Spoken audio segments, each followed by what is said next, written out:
Good morning students. आज के lecture में हम लोग एक चैप्टर स्टार्ट करने वाले हैं जिसका नाम है income from house property. Hindi में बोलते हैं इसको मकान संपत्ति से आय। ये हमारा लेसन नंबर कौन सा है? 4। इनकम फ्रॉम हाउस प्रॉपर्टी का मतलब क्या हुआ, सबसे पहले हम लोग इसको समझते हैं। अगर आपका कोई घर है, आपका कोई मकान है जिसमें 1 कमरे हैं, 2 कमरे हैं, 3 कमरे हैं, लैट बाथ है, रसोई है और वो आपके यूज में नहीं आ रहा है, तो आप क्या करेंगे? उस मकान को आप रेंट पे देंगे। तो रेंट की जो इनकम है वो इनकम फ्रॉम हाउस प्रॉपर्टी में टैक्सेबल होगी। According to income tax act, income from house property को कैलकुलेट करने के कुछ रूल्स एंड रेगुलेशंस हैं जो हम लोग डिस्कस करने वाले हैं। तो सबसे पहले कुछ टेक्निकल वर्ड्स हैं जो इस चैप्टर में बार बार काम में आएंगे। उन टेक्निकल वर्ड्स को हम लोग डिस्कस करते हैं। म्युनिसिपल वैल्यू, जिसको हम बोलेंगे शॉर्ट में एमवी। फेयर रेंट, इसको हम बोलेंगे एफआर शॉर्ट में।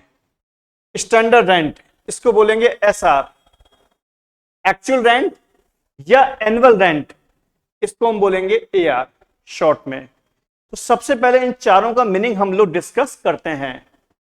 म्युनिसिपल वैल्यू का मतलब क्या हुआ? आपका जो घर है वो किसी न किसी नगर पालिका क्षेत्र में आता होगा, यानी किसी न किसी म्युनिसिपल एरिया में आता होगा। तो उस म्युनिसिपल के अकॉर्डिंग आपके मकान का एनुअल रेंट कितना होना चाहिए, उसे हम बोलेंगे म्युनिसिपल वैल्यू। ये वैल्यू क्वेश्चन में हमें पहले से गिवन होगी। फेयर रेंट, फेयर रेंट का मतलब क्या हुआ? आसपास के जितने भी मकान हैं, यानी जो घर आप किराए पे दे रहे हैं उसके आसपास के जितने भी मकान हैं उनका रेंट कितना होना चाहिए, उतना ही रेंट आपके मकान का होगा। उसे हम क्या बोलेंगे? Fair rent. ये भी क्वेश्चन में गिवन होगा। स्टैंडर्ड रेंट, एक बना हुआ है रेंट कंट्रोल एक्ट। उस कानून के अकॉर्डिंग, उस लॉ के अकॉर्डिंग आपके घर का रेंट कितना होना चाहिए एनुअली, उसे बोलेंगे हम लोग स्टैंडर्ड रेंट। एक्चुअल रेंट या एनुअल रेंट, इसे हमें मैक्सिमम टाइम पे कैलकुलेट करना पड़ता है और उसको कैलकुलेट करना थोड़ा सा कॉम्प्लिकेटेड रहता है। तो जब हम क्वेश्चन करेंगे तो इसके बारे में डिटेल में डिस्कस करेंगे। वैसे इसका मतलब क्या हुआ? आपने अपना घर जो किराए पे दिया है उसका रेंट आप कितना ले रहे हैं टेनेंट से, दैट इज एनुअल रेंट या एक्चुअल रेंट। इनमें से 3 इंफॉर्मेशन क्वेश्चन में क्लियर गिवन होगी। ये जो चौथी इंफॉर्मेशन है, कभी कभी इसको हमें कैलकुलेट करना होता है और उसको कैलकुलेट करने का जो प्रोसेस है वो थोड़ा सा टफ है, जिसे हम आगे जाके डिस्कस करेंगे। ये जो चारों चीजें हैं, municipal value, fair rent, standard rent, actual rent, ये हमेशा एनुअल बेसिस पे ही ली जाएंगी। इसके बाद में एक वर्ड आता है म्युनिसिपल टैक्स। हमें हर साल एनुअली गवर्नमेंट को म्युनिसिपल टैक्स देना होगा।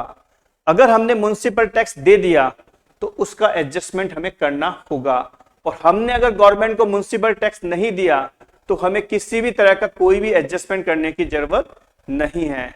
और एक बात और ध्यान रखना, अगर म्युनिसिपल टैक्स आपने पे कर दिया 5 साल का या 4 साल का एडवांस, तो जितना हमने पे कर दिया उस पूरे अमाउंट की हमें क्या मिल जाएगी? सेम ईयर में डिडक्शन मिल जाएगी।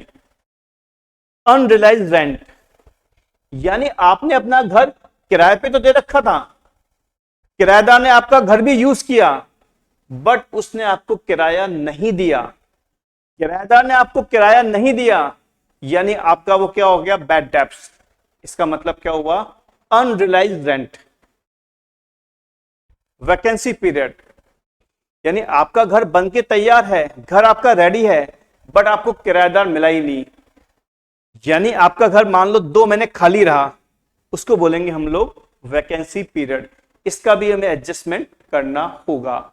एडजस्टमेंट करने का पैटर्न क्या रहेगा, जब हम प्रैक्टिकल क्वेश्चन करेंगे तब हम डिस्कस करेंगे। सेल्फ ऑक्युपाइड पीरियड, यानी आपने क्या किया? घर को किराए पे नहीं दिया, 2 महीने या 3 महीने खुद ने यूज में लिया, यानी आपका जो घर है उसमें आपने खुद ने स्टे किया 2 महीने 3 महीने, उसे बोलेंगे हम लोग सेल्फ ऑक्युपाइड पीरियड। तो ये कुछ बेसिक वर्ड्स थे जो इस चैप्टर में बार बार काम में आएंगे। लेसन हमारा है 4 नंबर का, चैप्टर का नाम है इनकम फ्रॉम हाउस प्रॉपर्टी। ये हमारे बेसिक वर्ड्स थे जो आपको ध्यान रखने हैं। अगले लेक्चर में हम लोग कुछ प्रैक्टिकल टॉपिक्स के बारे में डिस्कशन करेंगे।